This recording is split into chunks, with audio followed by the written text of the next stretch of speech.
অনেক সুন্দর লাগছে খাবার।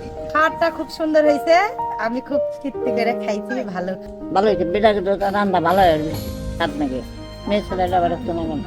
আল্লাহ আপনারও খাওয়ানোর আবার তৌফিক দিক।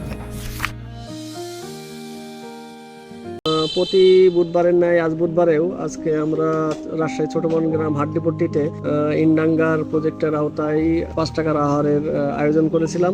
এই ছোট বনগ্রাম হাড্ডিপট্টিতে একেবারে অনেক নিম্ন আয়ের মানুষের বসবাস এবং তারা এক বেলার যে খাবার পেয়েছে তারা খুবই সন্তুষ্ট এবং তারা তৃপ্তি সহকারে খেয়েছেন এবং আমাদের ফাউন্ডেশনের জন্য দোয়া করেছেন যাতে এই ফাউন্ডেশনের উন্নতি সাধন হয়।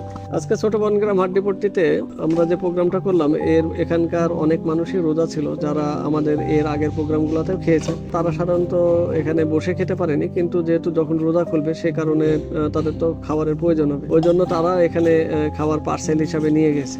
আজকের খাবারের মেনু হিসাবে ছিল পোলাও, চাল দিয়ে আর কি মুরগির মাংস দিয়ে বিরিয়ানি, সাথে ছিল লেবু। তো যাই হোক, এখানে সবাই খাওয়া দাওয়া করছে এবং সবাই তৃপ্তি পোষণ করছেন। যারা খাদ্য, বস্ত্র, বাসস্থান, শিক্ষা, চিকিৎসা এগুলা থেকে যারা বঞ্চিত মূলত তাদের নিয়েই কাজ করে থাকি।